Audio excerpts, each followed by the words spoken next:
좋은 주일 아침입니다. 제가 오늘 집에서 나오는데 한 가정을 제가 봤어요. 우리 미국 분인데 자녀가 5명이에요. 그런데 아버지가 양복을 입고 성경을 들고, 미국에서는 대부분 차로 이동하는데 걸어가는 분이 별로 없잖아요. 그런데 거기서 다 걸어서 이 도로 인도를 해서 교회를 가는가 봐요. 바로 가까이 있는 교회로. 근데 제가 차를 이렇게 운전하다가 그 가정을 보면서 얼마나 이뻐 보이는지, 옆에 지나가는 저도 그 모습을 보니까 자녀들도 다 정말 멋진 옷을 입고 또 부모다 다 양복도 입고 이제 이렇게 가는 거예요. 그러니까 그 모습을 보는 순간에 절로 막 축복이 나가더라고요. 하나님, 저 가정 예배 보러 가는데 하나님 큰 은혜가 그 가정 가운데 있게 해 주옵소서. 정말 저 가정 가운데 하나님이 함께 하옵소서. 막 이런 마음이 막 들더라고요. 저는 오늘 이 시간 예배하는 저와 여러분의 삶의 모습을, 또 우리의 모습을 보면서 우리 하나님도 그런 말씀을 하고 있는 줄 믿습니다. 참 이쁘다, 이쁘다. 그렇게 하시면서 오늘 내 은혜, 내 사랑, 내 축복 오늘 예배를 통해서 부어주겠다, 그렇게 말씀하시는 것 같아요. 오늘 예배를 통해서 그런 은혜가 있어지기를 주의 이름으로 축원드립니다. 활짝 웃으시고 우리 좌우 앞뒤 인사하겠습니다. 사랑합니다, 축복합니다. 인사하겠습니다. 사랑합니다, 축복합니다.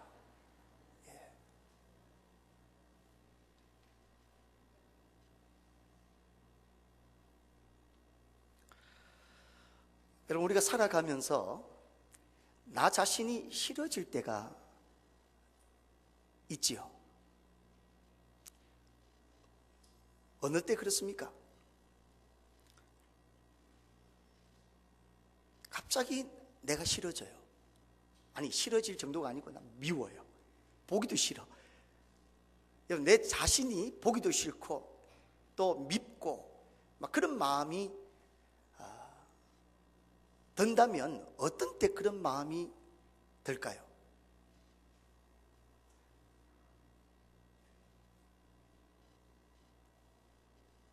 내가 아는 것, 내가 믿는 것, 그것대로 내가 살지 못했을 때 그런 마음이 듭니다. 나는 지금까지 공부도 하고 또 신앙생활도 하고 그러면서 적어도 나 자신에 대해서는 저는 이렇게 생각했는데, 그런데 어느 순간 자신의 모습을 보면서 너무너무 실망합니다. 아니, 내가 어떻게 이렇게 이런 모습을 가질 수 있을까? 또 이런 행동을 할 수 있을까?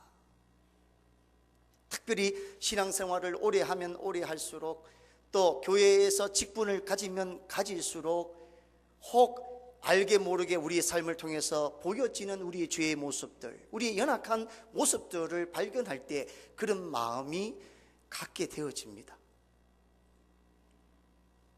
그럴 때 얼마나 실망스러워요. 특별히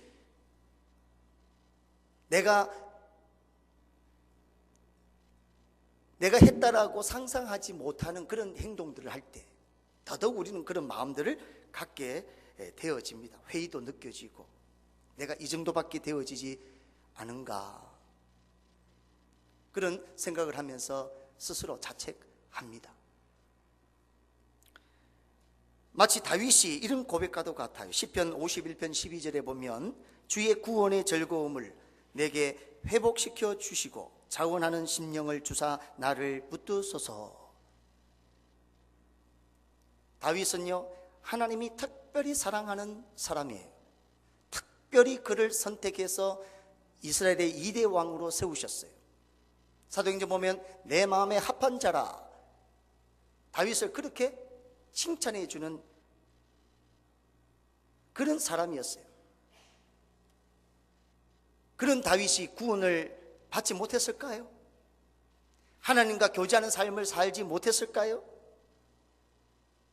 그런데 그의 인생 가운데 영원히 지우고 싶을 그 밧세바와의 그 사건으로 인해서 그는 이런 고백을 하게 됩니다. 주의 구원의 즐거움을 내게 회복시켜 주시고 지금까지 구원받았다라고 스스로 믿고 살았는데 이 한 사건으로 인해서 자기 자신이 자신을 생각할 때 처참한 그런 기분을 갖는 거예요. 이거는 더 이상 구원을 받을 수 없다. 왜냐하면 구원받았다고 한다면 구원에 대한 즐거움과 기쁨에 참여하면서 살아가는 것 아니겠습니까? 그런데 전혀 그런 구원의 기쁨을, 구원의 감격을 누리며 살지 못합니다. 그때 다윗이 그 심정으로 하나님 앞에 호소하는 그 대목, 주의 구원의 즐거움을 내게 회복시켜 주시고, 우리가 한번 죄를 저지르거나 큰 실수를 하거나 그러면서 내 자신에 대해서 원망하고 자책할 때 어느 정도 이 다윗의 마음을 헤아릴 수 있을 것 같아요. 여러분, 한번 넘어지면요, 그래서 그 넘어짐으로 인해서 우리의 구원의 기쁨과 감격을 잃게 되어지면 우리는 살 소망이 없어요. 믿음이 있다고 하면 할수록, 신앙생활을 오래 하면 할수록 그런 죄의 문제, 허물의 문제가 발견되어졌을 때 너무너무 힘들고 어렵다라고 하는 사실이에요. 오늘 예배에 오신 여러분들 중에 혹 과거에, 지금 현재, 앞으로 미래에 이와 유사한 경험이 있다면은 바로 그분들을 위한 말씀입니다. 어떻게 구원의 감격을 늘 유지하며 살아갈 수 있는지, 그 비결을 오늘 말씀을 통해서 한번 살펴보기를 원합니다. 예수님이 잡히셨습니다. 온갖 희롱과 고문을 당하면서 이제 십자가의 길을 걸어가는 첫 번째 스텝이에요. 대제사장 집들에 사람들이 모여들기 시작합니다. 근데 예수님이 잡혀가는 그 모습을 멀찍이 떨어져서 지켜보고 있는 한 제자가 있었는데, 그는 다름 아닌 바로 베드로입니다. 베드로가 예수님이 잡혀가는 그 모습을 계속해서 주시하면서 따라갑니다. 그래서 대제사장의 그 중앙에 있는 그 뜰에 모여서 사람들이 불을 쬐고 있는 그때 그 자리까지 찾아갑니다. 근데 이제 문제가 터졌어요. 불을 쬐고 있는데 그 불빛에 비춰서 한 여종이 그를 보면서 말합니다. 이 사람도 그와 함께 있었느니라. 베드로는 깜짝 놀랍니다. 내가 그를 알지 못하노라. 아주 점잖게 부인합니다. 조금 후에 다른 사람이 또 말을 겁니다. 아니야, 당신도 바로 그 도당이야. 저 예수라고 하는 사람과 함께 있었어, 분명해 라고 좀 더 강한 어조로 이야기를 합니다. 동일하게 베드로가 이야기합니다. 이 사람아, 나는 아니로라. 한 시간 좀 있다가 또 한 사람이 아주 장담하며 이야기합니다. 이는 갈릴리 사람이니 참으로 그와 함께 있었느니라. 이 사람아, 나는 내가 하는 말을 알지 못하노라.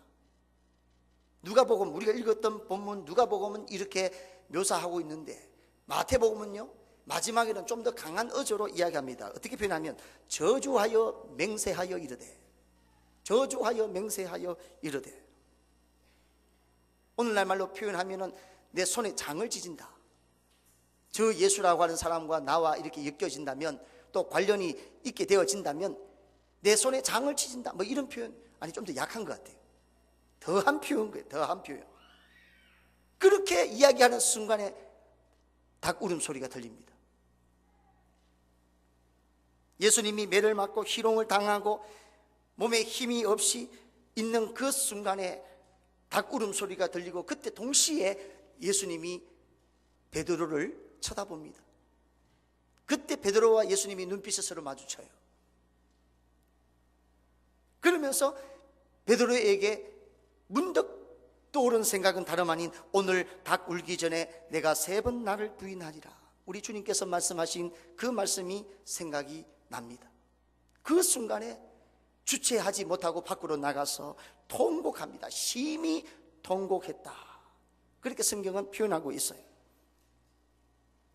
여러분, 베드로의 심정을 한번 들어가 보십시다. 베드로가 어떤 사람이에요? 예수님의 제자 중에서 수제자입니다. 베드로 그러면은 의리에 죽고 의리에 사는 제자예요. 항상 예수님이 가는 곳마다 베드로를 함께 데리고 다녔습니다. 다른 어느 제자들보다도 베드로에게 특별한 사랑과 관심을 주었어요. 그런 예수님의 사랑에 호응이라도 하듯 베드로도 내 이 생명 바쳐서 우리 주님을 지키고 우리 주님과 함께하는 그런 삶을 살겠습니다, 마음으로는 그런 다짐을 했을 거예요. 그래서 예수님의 마치 바디가디처럼 예수님과 따라하며 또 함께 동행하며 그러면서 예수님 곁을 지켰습니다. 그런 베드로가 저자가 예수의 그 도당이다, 예수와 함께 한 사람이다라고 하는 그 말에 그는 나는 모른다, 단순히 모른다가 아니라 저주하여 맹세합니다. 죽는 한이 있더라도 나는 저자와 전혀 관련이 없다, 상관이 없다라고 이야기를 하게 되어지는 거예요. 여러분, 자신이 그렇게 할 수밖에 없는 상황을 보면서 얼마나 마음이 아프겠습니까? 내가 이 정도밖에 되지 않는가? 그토록 자신만만하게 예수님을 따르고 예수님과 함께 했고 예수님을 위해서 살고자 그렇게 당당하게 살았었는데, 그런데 어떻게 이 지경까지 이르게 되어졌는가? 자신의 모습을 보면 너무너무 한심한 거예요.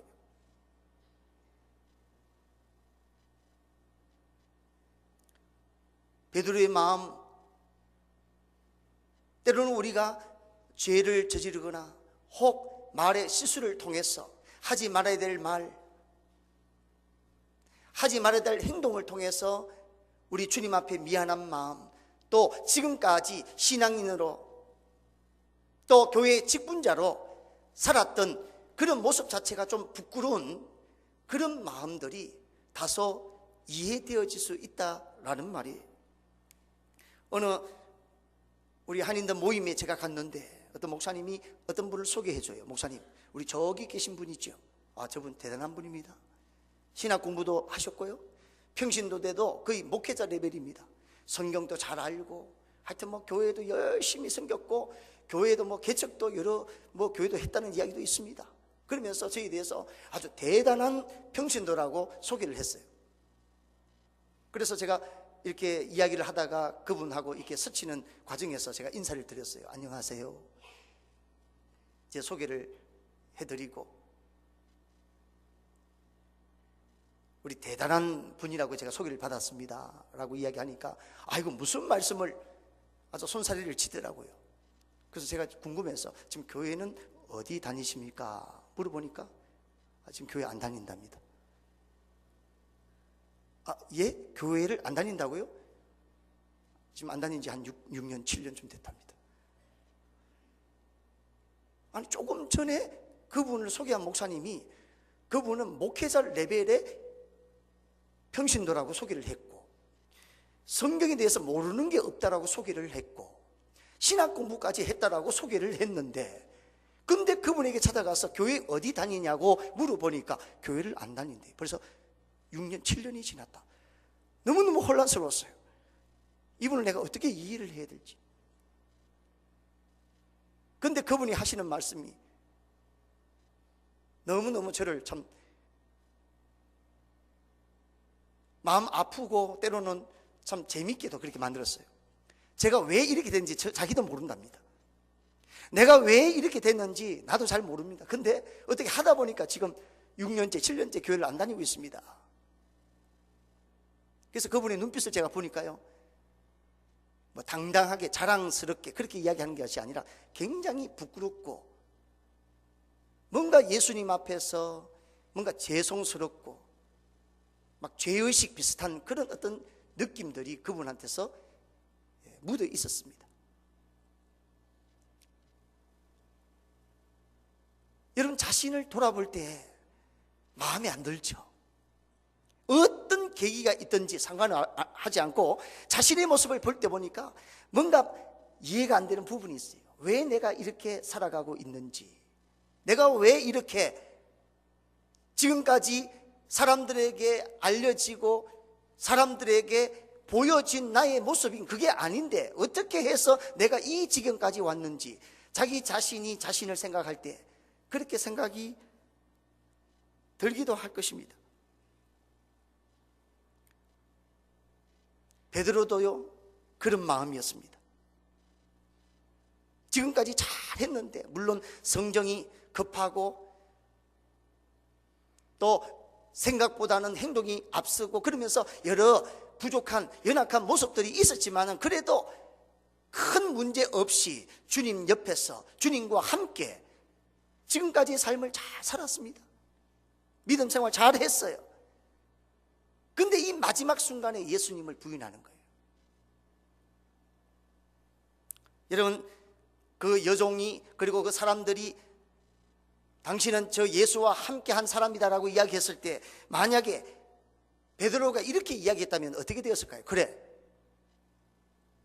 내가 저 예수와 함께 있었던 사람이다. 왜? 라고 이야기했다면 또 반말을 하면 더 또 미움을 샀겠죠. 공손하게, 예, 제가 저 예수와 함께 있었던 사람입니다.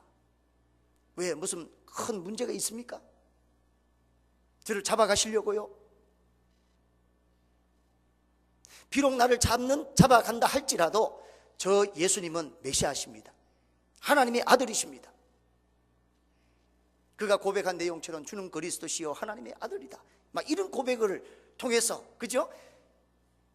그 예수님이 잡혀간 그 대제사장의 중앙뜰에서 그렇게 사람들 모임돼서 그렇게 만약에 고백했다면은 베드로는 또 다른 이 성경에 나타난 믿음의 거장이 되었을 거예요. 그리고 오늘 설교는 제가 이 내용으로, 이 테마로 설교가 아니라 베드로의 믿음을 본받자, 이런 내용으로 설교를 제가 하고 있었을 거예요. 그런데 베드로는요 그런 사람이 못 되었습니다. 한마디 잘못 나간 이 신앙 고백으로 인해서 그는 심히 통곡하는 그런 사람이 되어졌습니다. 얼마나 자기 자신에 대해서 실망을 많이 했겠습니까? 이 사건 이후로는요 예수님을 생각해도, 또 지금까지 예수님에 대해서 헌신하며 살았던 자신의 모습을 생각해도 은혜가 전혀 안 됩니다. 감동도 안 돼요. 느껴지지도 않습니다. 내가 왜 이러지? 내가 왜 이러지? 여러분, 우리 기독교의 싸움은요 다른 싸움이 아니라 말하는 싸움입니다. 어떻게 신앙 고백을 하느냐, 신앙 고백의 싸움이에요. 어떤 말을 하느냐가 곧 믿음 생활의 승패가 결정됩니다. 우리는 말하고 하나님은 듣고, 그리고 하나님은 들은 대로 역사하십니다. 구원받은 백성으로서 잘 사는 것, 행복하게 사는 것, 그것은 결국 하나님이 우리 인생 가운데 찾아오셔서 일하시는 거 아니겠습니까? 민수기 14장 28절 말씀 같이 한번 읽어볼까요? 시작. 너희 말이 내 귀에 들린 대로 내가 너희에게 행하리니. 하나님은요 우리가 말하는 대로 일하십니다. 하나님은 우리의 말대로 역사하시는 하나님이세요. 여러분, 말만 잘 지키면, 말만 시기적절하게 하나님이 원하시는 그런 말을 하고 믿음의 고백을 하게 되어지면 하나님은 선물을 주시는데, 그 선물은 다름 아닌 바로 구원입니다. 구원. 로마서 10장 9절 말씀이에요. 같이 읽겠습니다. 시작. 내가 만일 내 입으로 예수를 주로 시인하며 또 하나님께서 그를 죽은 자 가운데서 살리신 것을 내 마음에 믿으면 무엇을 받으리라? 구원을 받으리라. 내 입으로 예수를 주로 시인하는 것과 내 마음에 믿는 것, 이것을 동일화합니다. 동일화해요. 그렇게 하면 구원을 얻게 된다라고 말씀하고 있습니다. 여러분, 우리 하나님은 참 이상한 분이에요. 사람들의 말 한마디 한마디에 굉장히 신경 쓰고 아주 연연해 하시는 그런 분이십니다. 우리가 어떤 말을 하느냐에 따라서 복을 주시기도 하시고 화를 주시기도 하십니다. 여러분, 신명기 27장 28절에 보면은 축복장, 저주장이 나와요. 모세가 이스라엘 백성들을 요단 서편에 가서 거기에는 두 산이 있습니다. 에발산이 있고 그리심산이 있습니다. 그래서 한쪽은 그리심산에 가서 축복하라고 명령해요. 축복하라. 그래서 이스라엘 백성들이 축복합니다. 성읍에서도 복을 받고 들에서도 복을 받을 것이라. 내 몸의 자녀와 내 토지의 소산과 내 짐승의 새끼와 소와 양의 새끼가 복을 받을 것이라. 내 광주리와 떡 반죽 그릇이 복을 받을 것이라. 내가 들어와도 복을 받고 나가도 복을 받을 것이라. 그렇게 복을 비니까 복대로 되어졌습니다. 비는 대로 되어졌어요. 그런데 다른 한쪽 에발산에서는 저주하도록 합니다. 저주하도록. 우상을 만드는 자는 저주를 받을 것이다. 부모를 경홀히 여기는 자도 저주를 받을 것이라. 이웃의 경계표를 옮기는 자도 저주를 받을 것이라. 맹인에게 길을 잃게 하는 자는 저주를 받을 것이라. 객이나 고아나 과부의 송사를 억울하게 하는 자는 저주를 받을 것이라. 잘못 동침하는 자는 저주를 받을 것이라. 저주를 받을 것이다. 저주를 받을 것이다. 그렇게 기도하니까, 그렇게 말하니까 저주의 역사가 일어납니다. 여러분, 우리의 말과 고백이요, 하나님의 축복의 시작입니다. 하나님의 기적의 능력의 시작이에요. 믿음의 싸움은요, 어떤 말을 하느냐의 싸움입니다. 베드로 처음에는 말을 잘했어요. 예수님이 제자들에게 묻습니다. 사람들이 나를 누구라 하느냐?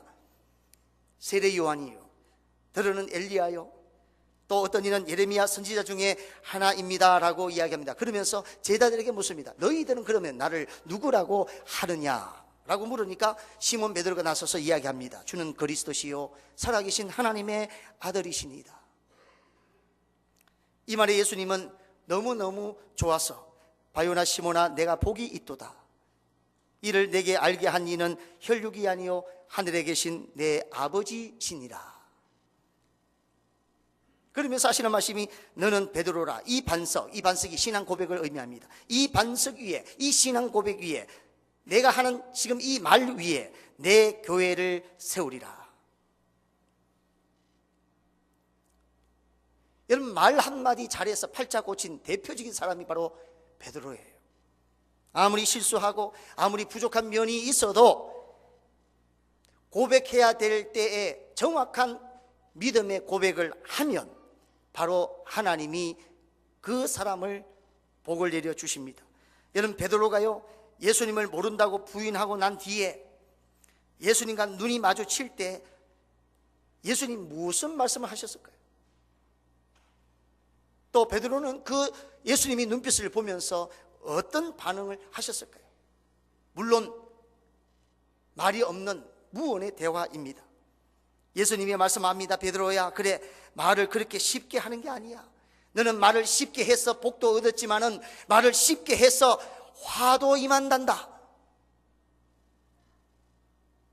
예수님이 눈빛, 그죠? 닭이 울고 그 세 번째로 부인하면서 닭이 우는 순간에 예수님이 베드로를 쳐다봅니다. 그때 장면을 한번 상상해 보세요. 예수님이 고개를 들고 탁 쳐다보는데 그때 베드로가 그 예수님의 눈빛에 탁 마주쳐요. 스파크가 탁 이렇게 일어납니다. 그러면서 본인이 예수님을 3번 부인하리라고 하는 그 말씀이 생각나면서 밖에 나가서 대성통곡을 합니다. 그러면서 결국 우리 주님이 말씀하시는 거 그거예요. 말을 쉽게 해서는 안 된다. 쉽게 해서 복도 받지만은 쉽게 해서 화도 당한단다. 이 말씀을 하고 있는 거예요.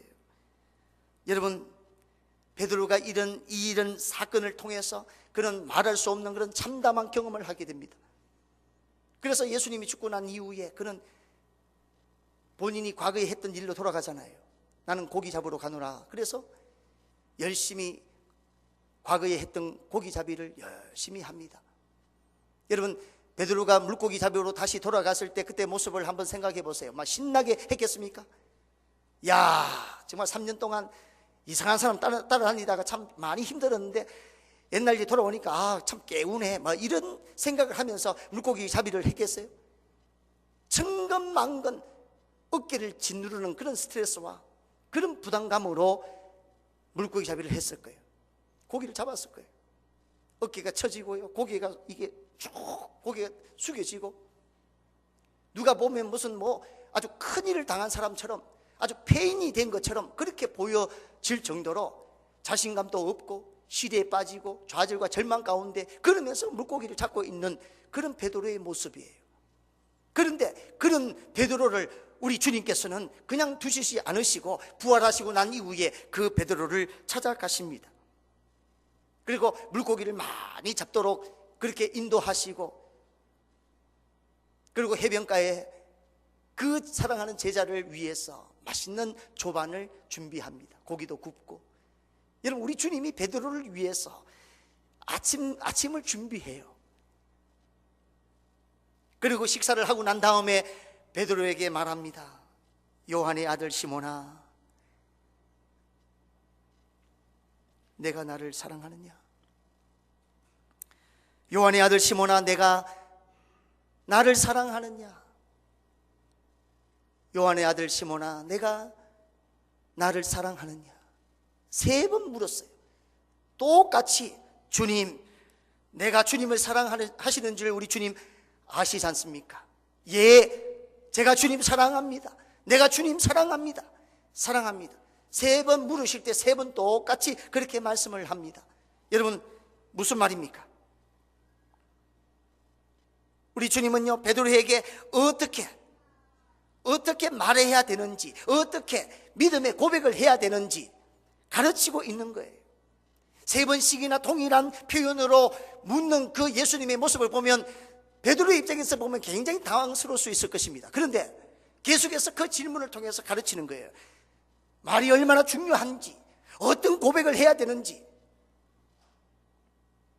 여러분, 신앙생활은 결국 말입니다. 말이에요.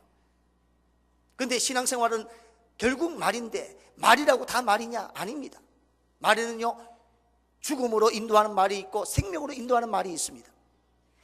말에는요, 하나님이 직접 일하시는 그런 말이 있는가 하면 사탄 마귀가 일하는 말이 있어요. 말에는요, 육의 말이 있고 영의 말이 있습니다. 달라요. 하나님이 오늘 베드로를 통해서 이 말을 지적할 때 그 말은 다른 아닌 바로 이 생명의 말, 믿음의 말, 하나님의 말, 기적과 표적을 일으키는, 축복을 일으키는 바로 하나님의 말을 여기서 이야기하고 있는 거예요. 그렇기 때문에 여러분, 말 중요합니다. 신앙생활은요, 내가 지금 무엇을 하느냐 보다도 더 중요한 것은 내 입술을 통해서 하나님 앞에 어떤 신앙 고백을 하면서 살아가느냐, 이게 더 중요해요. 근데 신앙 고백만 하면 다 되느냐? 바른 말만 다 하면 다 되느냐? 아니에요. 바른 말을 잘하고 또 바른 신앙 고백을 잘하기 위해서는 선행되어져야 될 일이 있습니다. 이거 굉장히 중요합니다. 이게 되어져야 우리는 바른 말을 할 수 있어요. 믿음의 말을 할 수 있습니다. 생명의 말을 할 수 있어요. 그걸 통해서 우리 하나님은 오늘도 일하시고 역사하시는 놀라운 하나님을 우리가 만날 수 있게 되는 것입니다. 그건 다름 아닌 바로 이거예요. 여러분, 예수님이 자신의 죽으심을 생각하면서 제자들과 함께 만찬을 베풉니다. 그때 자신의 죽음과 부활에 대해서 이야기하십니다. 그러면서 하시는 말씀이 오늘 밤 너희가 다 나를 버리게 될 것이라 라고 말씀하십니다. 다시 말하면 너희들이 다 나를 배신할 거다.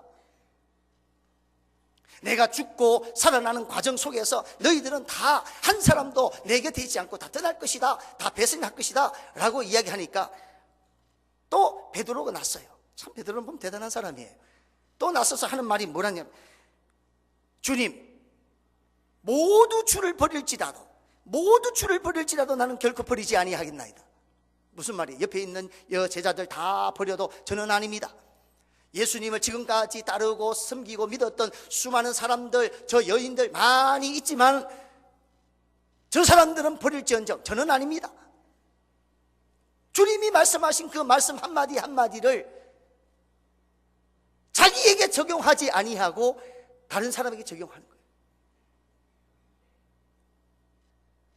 옆에 있는 다른 제자들, 다른 사람들은 다 버릴지언정 저는 아닙니다. 저는 아닙니다.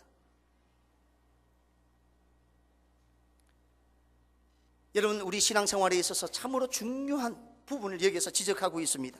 주님 말씀에 여러분, 우리 주님이 우리에게 말씀을 하셨다라고 하면 1차적으로 그 말씀이 누구에게 적용되어져야 되는가? 집에 있는 남편도 아니요, 아내도 아닙니다. 또 한국에 있는 시어머니도 아니에요. 여기 있으면서 왜 한국에 있는 시어머니 생각을 합니까? 말씀 들으면서 이 말씀은 우리 한국에 있는 우리 시어머니가 들으셔야 되는데,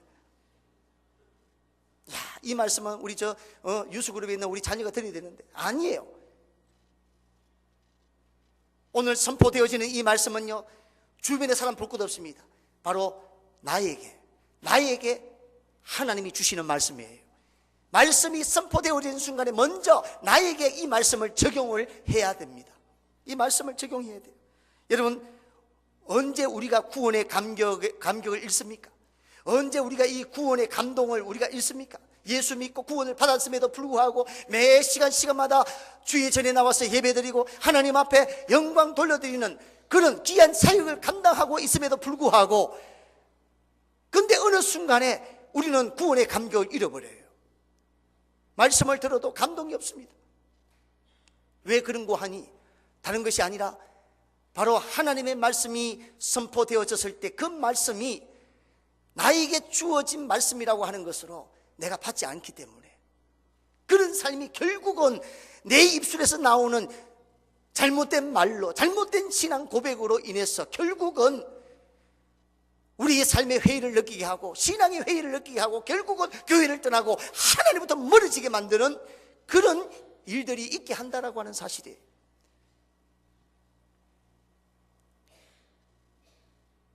늘 말씀을 가까이 하지만, 늘 기도하는 가운데 하나님과 깊은 교제를 하지만 하는 만큼 나에게 감동이 오지 않습니다. 감격이 없어요. 점점 공허해집니다. 감각이 없어요. 느껴지는 게 없어요. 여러분, 이 신앙생활은 느끼는 거 아니에요. 경험하는 거 아니에요. 근데 와서 내가 하나님을 느끼지 못하고 그분이 나를 향한 마음, 사랑을 느끼지 못하고 신앙생활을 한다면 그거는 잘못돼도 크게 잘못된 것입니다. 베드로는요, 그것을 놓쳤습니다. 예수님이 말씀하신 것을 먼저 자기에게 적용시켰다면 예수님을 부인하는 장소에 가지도 않았을 것입니다. 설령 갔다 할지라도 예수님을 부인하는 말이 아니라, 저는 예수님을 압니다. 제가 알기로는 적어도 예수님은 메시아십니다. 그리스도입니다. 하나님의 아들입니다. 그러면서 당당하게 그렇게 이야기를 했을 것입니다. 여러분, 말만 잘한다고 되는 게 아닙니다. 잘 들어야 돼요. 잘 말하기 위해서는, 바른 신앙의 고백을 하기 위해서는 우리는 잘 들어야 돼요. 잘 들은 것을 바로 내 삶 가운데 먼저 적용을 시켜야 돼요. 아무리 은혜의 말을 듣고 생명의 말을 하고 하나님의 말을 해도 그 말들이 돌아와서 자신에게 적용이 되지 않으면은 결국은요, 바로 구원의 감격, 하나님이 나를 얼마나 사랑하시는지, 하나님이 나를 구원하는 그 순간부터 시작해서 매 순간순간마다 앞으로도 하나님이 나와 함께함으로 인해서 누리는 그런 기쁨들, 그런 감사, 그런 찬양들을 우리는 점점 잃게 되어진다라고 하는 사실이에요. 여러분, 믿음은 말입니다. 말을 어떻게 하느냐에 따라 하나님의 일을 하기도 하고 방해하기도 합니다. 믿음은 말입니다. 또 말이 믿음이에요. 말이 믿음이 되어지기 위해서는요, 다른 게 아니라 바로 말은 하나님의 말씀을 나에게 적용하고 나오는 말이 되어져야 돼요. 그럴 때 바로 믿음의 말이 되어집니다. 살리는 말이 되어지고 하나님을 드러내는 말이 되어지고 하나님의 놀라운 역사와 또 놀라운 하나님의 사역에 동참케 되어진다라고 하는 사실이, 죽음의 말이 아니라 생명의 말, 세상의 말이 아니라 영의 말, 좌절과 절망의 말이 아니라 희망과 소망의 말을 할 수 있게 되어지는 것입니다. 여러분, 우리 기독교 신앙은요, 말에서 시작되어지고 말에서 끝맺습니다. 우리 하나님이 천지를 만드실 때 말씀으로 만드셨잖아요. 그리고 그 말씀이 그 이후에 이 세상을 다스리고 섬겼어요.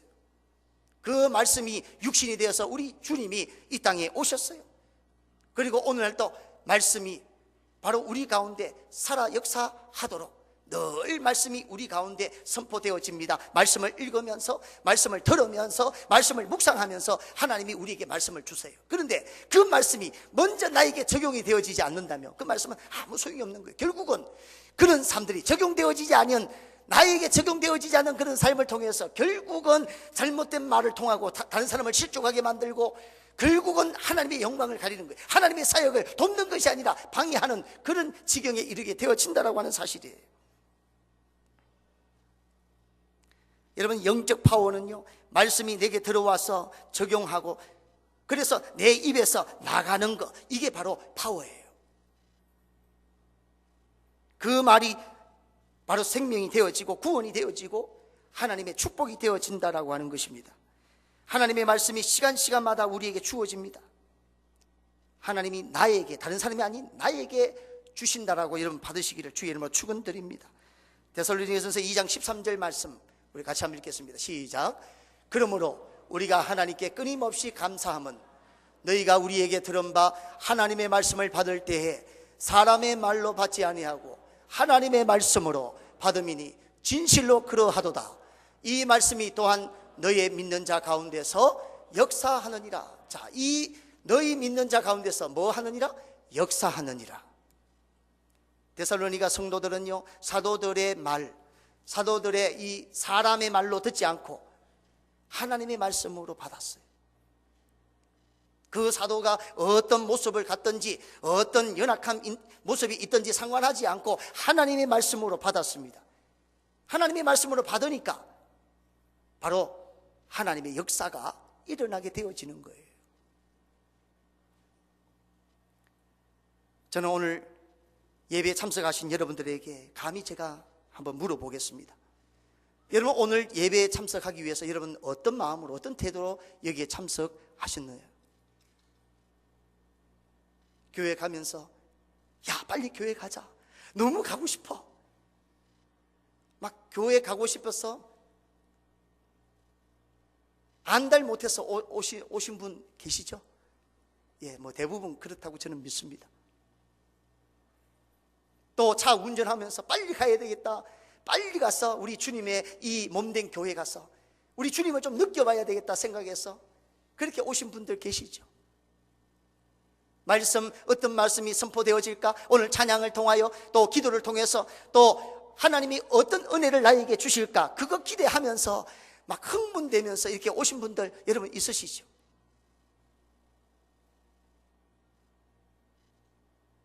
여러분의 기대와 여러분의 바람대로 그런 분들에게 하나님의 풍성하신 은혜, 말씀이 넘쳐나기를 주의 이름으로 축원드립니다.